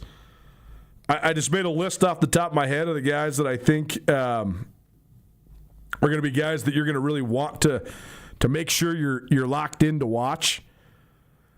Braden Smith is a veteran guy at Purdue. He's been one of the top playmakers in the country for a couple years now. I think he's a really steadying presence. But I'm still weary of Purdue, right? Darius Acuff is my favorite guard in this tournament. I think he's the best player in the country. He's going to be a top 10 pick in the NBA draft whenever he decides to come out. He's a sweet scorer. I think he's definitely a guy to watch at Arkansas. Tamin Lipsey at Iowa State is really, really fun as well. He's really, really efficient. He's one of the top assist guys in the league. He's a great distributor. He's a great playmaker. Darren Peterson at Kansas, high-scoring guard. He can get downhill on you. Jaden Bradley at Arizona, he's considered maybe the top point guard in the country and one of the top NBA prospects. Cam Carr at Tennessee is good. There's another one where, like, Tennessee got to the Elite Eight a couple years ago because Dalton Connect had this magical run. But do you trust Rick Barnes? Rick Barnes has been knocking on the door a whole bunch of times. How many times has he actually got his team over the top, even when he's had some of the best talent ever? Yeah, I mean, he had Kevin Durant, and I mean, they did fine, but they didn't maybe win as a high level as, if you have one of the best players in the history of basketball playing for you. I know it's just 1 year with Durant. But, like, do you trust Tennessee? I'm not sure. Christian Anderson, Texas Tech, is another top point guard that is super fun to watch. Texas Tech's another one, right? With Grant McCasland as their head coach. I mean, he brings a lot of fire. He installs a lot of swagger. And they've made runs before. They also have a ton of money. And when we were at the Calcutta last night, my buddies kept saying, well, you keep going back to the money. And I said, well, that's going to get you the highest level of talent. Like they kept saying, if it was just the highest paid teams or the best teams, BYU would be a 1 or a 2 seed, not a 6 seed, right? Kentucky would be a 1 or a 2 seed, not a 7 seed. Texas Tech would be a 1, 2, or 3 seed, not a 5 seed. So maybe the money isn't all about it, but I do think that you're going to have a higher level of guaranteed talent if you have one of the top payrolls in the country. And Christian Anderson from Texas Tech, he's one of those guys that is sort of leading the way there for the Red Raiders. Donovan Dent, UCLA, is a guy that's a fun player to watch as well. Jeremy Fears from Michigan State is really, really good. Aiden Holloway from Alabama is also very good. Those are just the guys off the top of my head that I've been impressed with so far this year, or that the metrics, just looking at the stats and the box scores, have stood out. So, should be a fun tournament. I don't think there's going to be a ton of crazy upsets, but it's still going to be really, really fun to watch. And I actually think that when there isn't as many upsets, it actually makes it so that the tournament, in certain ways, is actually better, because then you get these high-level games. Like, how many times have we seen a 12 seed beat a 5 seed and then just get smacked because they come back down to earth the next night? Or maybe they beat the 5 and the 4, but then they play the 1 and they get run out of the gym because they're out of gas. If it does go chalk, you're going to have some sweet matchups from the round of 32 on, and the matchups are going to keep building, and I think that's going to be something that's really cool. Go enter into our bracket challenge. We got the group going. We need you to enter in ESPN MT Nuanez Now 2026 bracket challenge. It's probably presented by Jewelry Design Center and Blackfoot Communications. Jewelry Design Center is put up a $500 gift card for a grand prize winner. We also have Zootown Sports Cards memorabilia for you. We also got gift cards from Tagliari Deli and DraftWorks and Desperado Sports 7 and Grill. So get entered into our Nuanez Now bracket challenge, ESPN MT Nuanez Now 2026, or go to our social media and click on the link. Thanks to Jewelry Design Center for being the title sponsor with the grand prize, and thanks to Blackfoot Communications for their partnership with us all March long. Blackfoot's hosting watch parties on our behalf and in partnership with us on Thursday at the Press Box between 11 a.m. and 6 p.m. and on Friday at the Rockin' R Bar in Bozeman between 1 p.m. and 7 p.m. So come hang out with us. Blackfoot Communications has been helping Montanans make strong connections for more than 70 years. Blackfoot's mission is to connect people, businesses, and communities. Connect to more with Blackfoot Communications. To find out more about how Blackfoot can improve your connection to your community, visit Blackfoot.com. Spring football talk on the other side. Don't change that dial. Keep it right here. It's 129 ESPN Radio.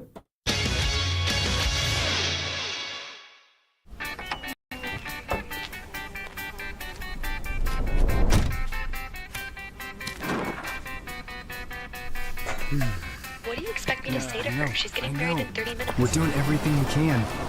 John, can you hear me? John.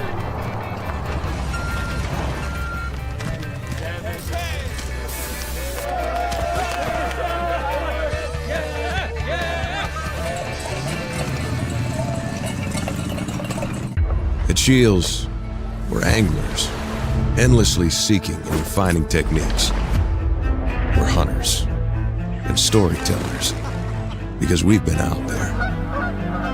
We're experts that put products and gear to the test, so we can share that knowledge with you. At Shields, we understand your outdoor journey and the path you're on, because we walk it too, every step of the way. Shields, right there with you. Mountain Town Vacation Rental Management, your local partner for vacation rental success. We provide a fully customized hosting experience tailored to your needs and goals. Your home is listed on every major site, helping you maximize visibility and bookings. And our local team is available 24/7 to handle guest needs and booking inquiries. Let us take the stress out of managing your vacation home. Contact us today at mountaintownvrm.com or give us a call at 406-369-3080.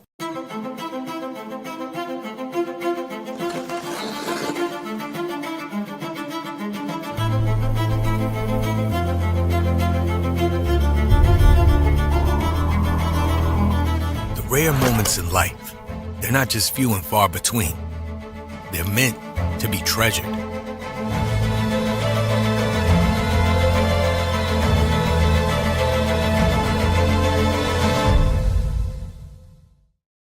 Bring the whole family to the Stone of Accord for a wonderful brunch. From traditional comfort food to eclectic specials, there's something for everyone to enjoy. And it wouldn't be a proper Missoula brunch without an Irish coffee and a mimosa. The Stone of Accord, Irish fare with Montana flair. Restaurant, liquor store, and casino. At the Stone of Accord, we use the freshest ingredients to create our homemade traditional Irish classics, fresh salads, and creative specials. Come enjoy our warm, family-friendly atmosphere. The Stone of Accord, Irish fare with Montana flair. Restaurant, liquor store, and casino.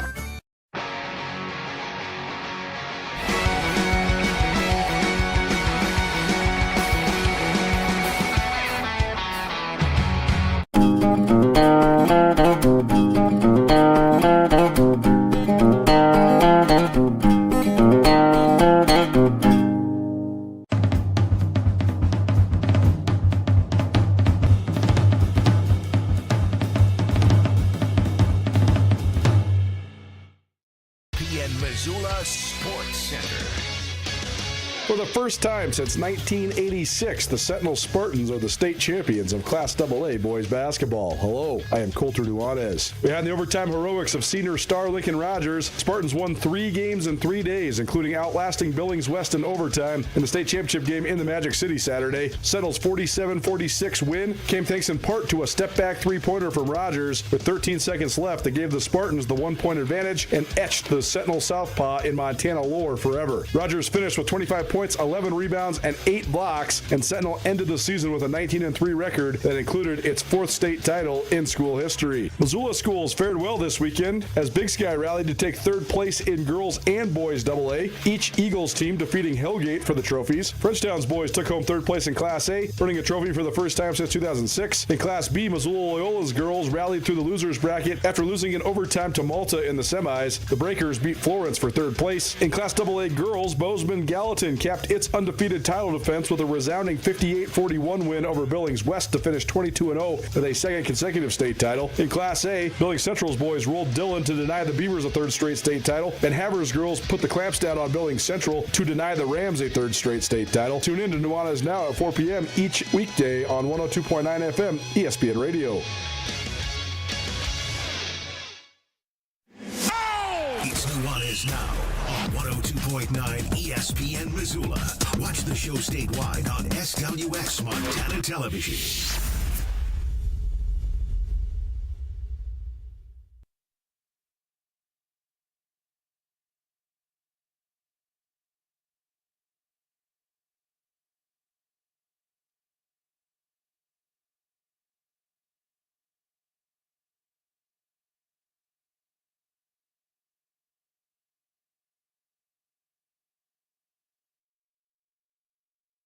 Welcome back.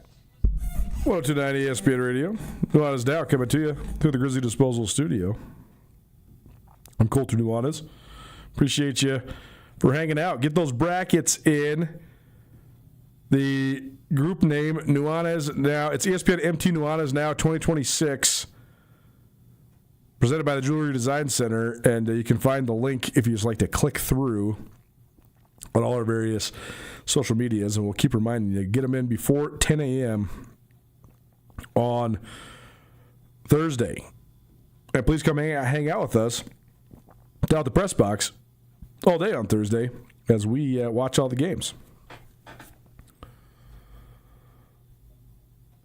Let's talk some Grizz spring football. They are off this week because it's spring break, but they'll be back at it coming next week, so we'll have some more player interviews for you. But I think that,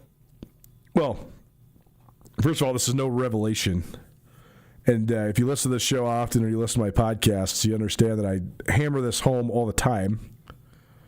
Probably sound like I'm from 1945 or something. But the offensive line is always going to be one of, if not the primary factors to success.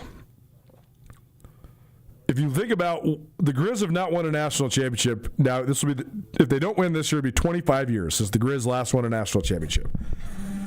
Have the Grizz had national championship level quarterbacks during the last 25 years? I would say that Cole Berquist, Andrew Sell, Jordan Johnson, maybe Dalton Snead, certainly Kale Ayat, are all good enough quarterbacks to win a national championship. Have the Grizz had good enough running backs to win national championships? I think absolutely they've had some of the best running backs in the country. Guys like Justin Green, Lex Hilliard, Chase Reynolds, and more recently guys like Eli Gilman.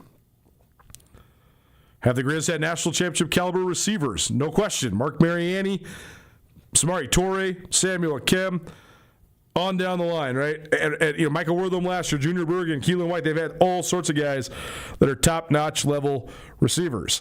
Have the Grizz been good enough on defense to win a national championship over the last 25 years? I mean, think about some of those great 2000s Grizz teams, like 2007, 8, 9. Those teams were so stacked on defense, it's crazy. Like, you look at the 07 Grizz, I mean, you're talking about Croy Bierman, a future 10-year NFL player at defensive end. You're talking about multiple guys in the secondary, Colt Anderson, Shan Schillinger, Trumaine Johnson, that were all NFL draft pick. I guess Colt wasn't drafted, but he played in the league for 9 years. So he's a bona fide NFL player. Shan got drafted. True got drafted. So they had ridiculous talent defensively as well. So I'd say they've had good enough talent on defense too. When's the last time the Grizz had an offensive line that was good enough to win a national championship? Well, I'd actually say in the late 2000s, at the end of Bobby Houck 1.0, the Grizz had an offensive line that was good enough to win a national championship. The unfortunate part was, like in 08, when they had guys like J.D. Quinn and Colin Dow and Brent Russum, a couple of those guys got totally hurt. Russum got completely hurt in the national championship game, and that played a huge factor in Montana losing to Richmond in 2008. But in the last 15 years or so, the offensive line has been between below average to slightly above average. They've had some good offensive lines. Good is not good enough, and it's true at every level of football, but it's particularly true in the FCS because who's winning all the national championships? There's only been 3 teams that have won national championships. I guess James Madison did in 2016, but then they moved up. But other than that, over the last 15 years, North Dakota State's got 10, South Dakota State's got 2, Montana State's got 1. Nobody else has one. What all those teams have?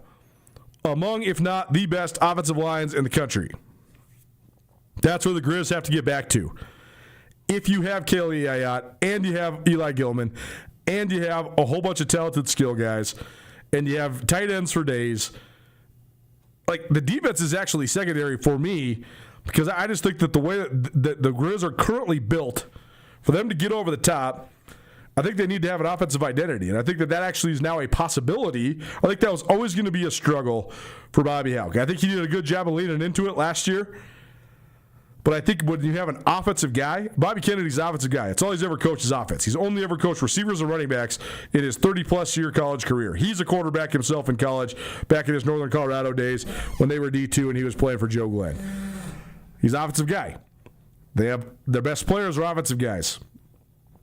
The most veteran guy on the staff is Brent Pease, the offensive coordinator. That I expect then that to mean that Montana will heavily lean into having an offensive identity. If that's the case, it's going to come down. What's the thing that eluded Montana last year? Everybody can say that, like the ball that bounced off Michael Wortham's hands into Caden Dowler's breadbasket, Dowler returns it for a touchdown in the first of the 2 Brawl of the Wilds. You can say, okay, that's an unlucky bounce. It didn't go the Grizz way. If that bounce goes a different way, maybe Montana wins that game. Maybe Montana hosts the semifinals. Maybe Montana's the one celebrating a national championship. I can see that dissertation playing out, right? But the fact of the matter is, the 2 reasons that the Cats beat the Grizz twice last year in the single month is because they rushed for over 240 yards in both the games. That's their offensive line. And because Montana couldn't get off the field in the first game in Missoula. That's the defensive front. When your opponent has the ball And they're able to salt away the last 8 minutes of the clock, or 8 or 7, I can't remember. But regardless, Caps got the ball up 3 and didn't give the ball back. So if you can't get off the field, likely that's because you're losing in the trenches. If you are getting outrushed in both games like Montana did, that's because you're losing in the trenches. That's the thing. That's the place that the Grizz have to close the gap. They've had plenty, more than enough adequate talent all over the place. They got to solidify the fronts, and I think that starts with the offensive line. The fact is, the Grizz lose 6 senior offensive linemen from last year. They also lose an offensive line coach in Cameron Norcross. He headed back to Nevada. They bring in Brett Myers, who's got almost 50 years of coaching experience. Brett Myers coached a whole bunch of great offensive linemen and great offensive lines at Weber State. Can he bring that mentality to Montana? You know he's a great teacher. You know he's a veteran guy. He's in the twilight years of his coaching career, so like, can he still relate? I think he probably can, because he's been doing it for a heck of a long time. The fact the Grizz lose so many veteran guys on the offensive line, I actually think could be good, because I think the fact that they might be able to turn the page and just have a whole new unit, that unit then might be able to coalesce, and you might be able to find some continuity there and some chemistry there and be able to maybe then lean into that unit. There's a whole bunch of guys that I'm going to be watching that I hope make big strides here this spring. I think that starts. There are 2 guys that I think that it has to start with are Lucas Freitas. He's played a lot of reps as a freshman and a sophomore. Now he's like the most veteran returning guy. I thought during fall camp last year he looked like he was going to be a starter. Then he wasn't the starter. Patrick Matan beat him out at right guard, and Everett Johnson beat him out at right tackle. Well, those guys both graduate. So where's Freitas at? Can he become the player that I think Montana projected him to be? He's immense. He's massive. He's 6'5", 315 plus pounds. So he's got the size. Presumably he's got the strength. Can he find the flow? It's him, and then it's Austin Beeler. I thought Beeler was great coming out of Helena Capital. I thought he was an excellent prospect. He's now been in the program for 4 years. He's going to be a redshirt junior.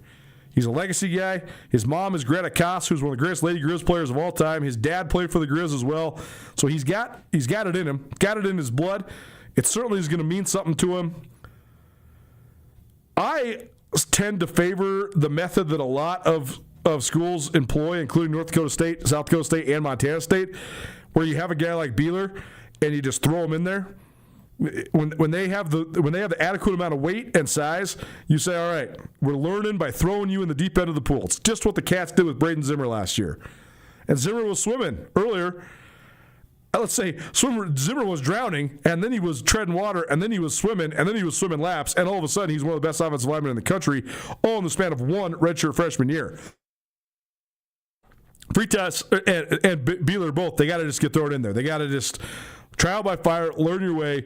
If what they've been doing in the offseason and the training they're receiving and the strength training and all that is real, those guys should be able to do it. But those are the 2 guys that have been on the team that I thought had great potential. Watching them during spring and fall camps, they got to be, I think, anchors on the line. Another guy It's an internal guy. I say internal because they did bring in some transfers.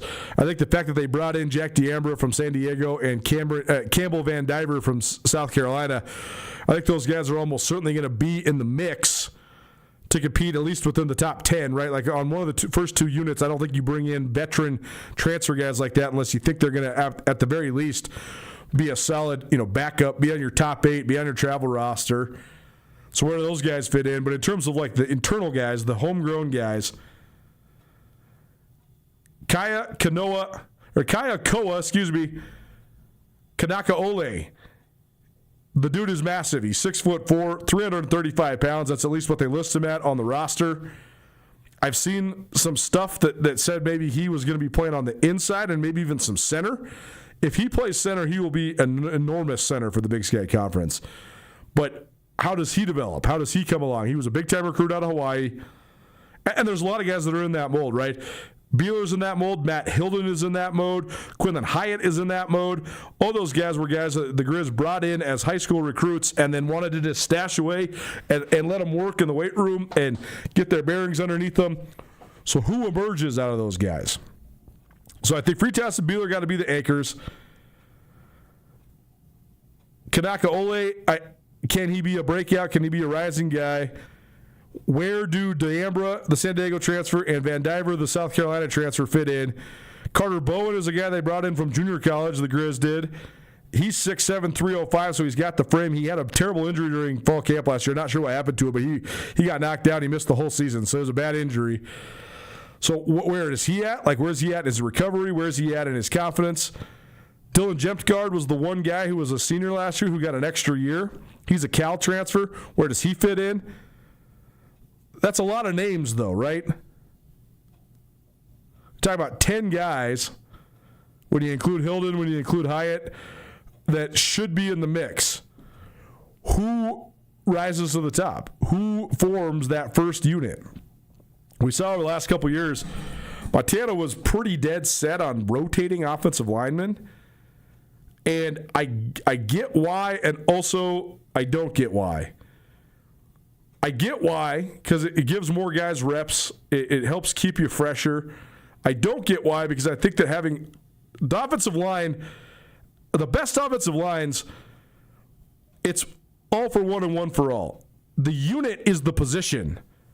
You need each guy to be able to play left tackle, right tackle, center, certainly. But the unit is what makes it strong. If you have a cohesive unit and you learn how to play together and you get rep after rep after rep, the best offensive lines don't rotate. Let's just say it like that. They certainly don't rotate centers, as Montana did last year, which was just mind-blowing. But they don't rotate much at all. Unless, a guy gets dinged or he needs a breather. Or maybe you're trying to maybe you work one guy into the lineup and play him at some spots. The Grizz did that a couple of years ago with Cannon Pamphilov. I think that worked pretty well because he was sort of like their utility guy. Sometimes he played guard, sometimes he played tackle. And he was sort of like accelerating his own development by working around the lineup. But just rotating most of, if not all, the positions, I think that's a fool's errand. So who emerges and solidifies themselves as that top unit? That's certainly something that I am going to have my eye on. I think it's going to be a huge key to the Grizz season. Nuanez Now, 102.9 ESPN Radio. Spring sports officially here. We're talking soccer, baseball, softball, lacrosse. If you got an athlete in the house, you know it's go time. Before that first whistle blows, make one stop. Bob Ward's. I was in Bob Ward's on Saturday. The winter clearance is unreal. 50% off all their North Face stuff. All of it. I got such a nice, I've been wanting a new jacket. I had the same winter coat for like 17 years. And when we moved, we got rid of a bunch of stuff. And I said, okay, it's time to kiss this one goodbye. I've worn this skiing 500 times. It's all good. Well, I needed a new one. I got myself such a sweet coat on Saturday. So don't sleep on the winter clearance. This is your last chance at savings. Once it's gone, it's gone. But they have so many cool sales going on right now. So if you're in the market for spring sports stuff, fresh gloves, bats, cleats, soccer balls, training gear, or you want to hit up the winter clearance, or both, huge savings, top brands, all under one roof. Shop Bob Ward's, Montana's oldest sporting goods retailer, and get geared up for the season the right way. Take one more break, come back, and send you home. Don't change it down. Keep it right here, 102.9 ESPN Radio.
Bring the whole family to the Stone of Accord for a wonderful brunch. From traditional comfort food to eclectic specials, there's something for everyone to enjoy. And it wouldn't be a proper Missoula brunch without an Irish coffee and a mimosa. The Stone of Accord, Irish fare with Montana flair. Restaurant, liquor store, and casino. At the Stone of Accord, we use the freshest ingredients to create our homemade traditional Irish classics, fresh salads, and creative specials. Come enjoy our warm, family-friendly atmosphere. The Stone of Accord, Irish fare with Montana flair. Restaurant, liquor store, and casino. Access to Montana's great backyard is the best part of being a Grizzly. At the University of Montana, our classrooms are the mountain peaks, river valleys, and never-ending plains of the Big Sky Country. We provide students with the hands-on training to protect and enjoy hunting, conservation, and stewardship. launches the careers of outdoor leaders so that they can protect our traditions and ensure they are passed down for future generations. Because what's made in Montana is remaking the world. Why would any business let you use their product and give you 365 days of reassurance? Mattress Firm does because they believe in their mattresses. Save on top brands like Nectar, Tempur-Pedic, Beautyrest, Serta, Stearns & Foster, and others. Mattress Firm carries $149 mattresses all the way up to the luxury Purple Rejuvenate Premier. 0% in payments as low as $39 a month, along with 365 days of reassurance. See why Mattress Firm is Montana's best place to find the sleep you deserve. Mattress Firm, where it's easy to get a great night's sleep.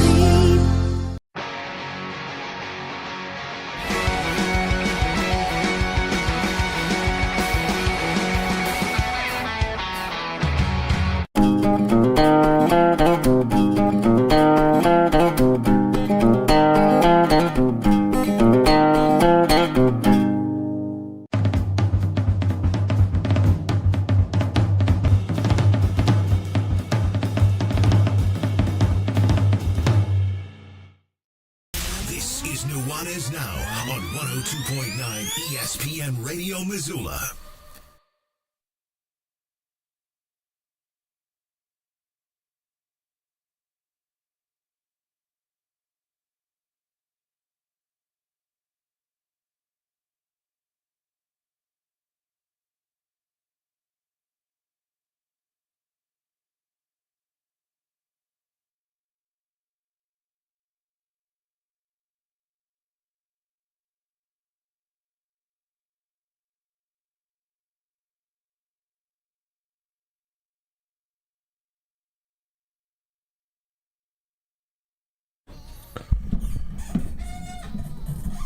I love winning, so I'm not going to give you all my NCAA tournament picks, even though I hope you guys win, because if I win the bracket, I can't win anything. You guys are the only ones that can win it. But one piece of advice I would give you is if you like Alabama, you should read the headlines from today. Welcome back to Nuanez Now, 102.9 ESPN Radio. We've been talking all things NCAA tournament. Get those brackets in. It's the ESPN MT Nuanez Now 2026 Bracket Challenge, probably presented by Jewelry Design Center. Alabama's a 4 seed. Nate Oates has had that team very competitive in recent years. They made some nice runs. They play Hofstra in the first round on Friday. But one of their top players, Aiden Holloway, was arrested on felony drug possession charges Monday morning. Apparently, they found 2.1 pounds of marijuana in his apartment. The 2.1 is important, actually, because 2.2 pounds is a kilogram. And if you have over a kilogram of weed in the state of Alabama, that results in a drug trafficking charge. 2.1, you don't get the trafficking charge. I think you just get the possession, but this is still felony drug possession. And this is going to impact things. Coach Nate Oates said the team was preparing to play without Holloway when they face Hofstra on Friday. Holloway posted bail and was released from the Tuscaloosa jail shortly after his arrest. He's been charged with a Class C felony, not for personal use, even though he claims that it is all just for personal use. So this is a sticky situation, to say the least. But that certainly, if he's out, that hurts Alabama a lot. I mean, he's definitely one of their best players is a junior guard that averages 17 points and 4 assists per game. He's been very good this year. He had 21 points against Auburn their last time out, and that was basically the game that thrust Alabama into that 4 seed and kept Auburn basically out of the tournament. So if Aiden Holloway is out for the foreseeable future or just period, that certainly could influence your brackets. So certainly pay attention to that. This just hit the Twitter timeline. Keon Kenzie into the NCAA transfer portal. I thought he was sort of like the X Factor guy for Portland State. We already knew about their 3 great seniors that helped lead the Vikings to the outright Big Sky basketball championship. Terry Miller was the MVP. Trayvon Minot was the defensive MVP, and Jalen Henderson was one of the most explosive guards in the conference. Henderson and Miller were both first-team All-League. Minot was second-team All-Conference. Those 3 guys we knew about. Kenzie, I thought, was the guy that was sort of like the straw that stirred the drink. Like he's the guy where if you focus on Miller and Henderson, then he's the guy that's going to rise up and smoke you. Kenzie was out when the Portland State lost to the Grizz in the semifinals of the Big Sky tournament. I thought that was a huge injury. Well, Kenzie entered the portal earlier today. It's reported on by Verbal Commits. He's a 6'8" wing. I think he's going to certainly get quite a bit of attention. A lot of teams, they struggle with this when they have a great year and they lose a bunch of players. Portland State, though, this has just been the status quo. Like Jace Coburn, the head coach there at PSU, he was a junior college coach. He knows exactly what he's doing. He has turned over his roster a bunch. I actually think that's why Portland State has navigated this era of constant roster overturn better than almost anybody. Like that's why they were the ones that won the league championship this year. That doesn't actually translate to tournament time. I'm not sure. And Kenzie's a big loss, but I don't think it's going to be an absolute, decimation of Portland State, even though they do graduate those 3 seniors and now lose Kenzie. They just know how to reload as efficiently as pretty much anybody in the country. You have until 10 a.m. on Thursday to get your brackets in. One more time for this show. ESPN MT Nuanez Now 2026, probably presented by Jewelry Design Center. To get to there, you got to go ESPN.com and then just go to the Tournament Challenge. If you just type in Nuanez Now, just find the group that has 2026 in it. You can also find all those links posted on our various social medias, Twitter, Facebook, Instagram. Get your brackets in. You're going to be competing for a whole bunch of great prizes, including a $500 gift certificate to the Jewelry Design Center. Jewelry Design Center located in Missoula, right across from the Montana Club on Brooks. They want to be your jeweler for life. If you go in there, you certainly will. You will want to keep on coming back. Appreciate them for their continued support. We'll be back at it tomorrow with a jam-packed show. Tons of more NCAA tournament talk for you, and we'll recap the playing games from tonight. We'll see you at 4 p.m. tomorrow. It's Nuanez Now, 102.9 ESPN Radio.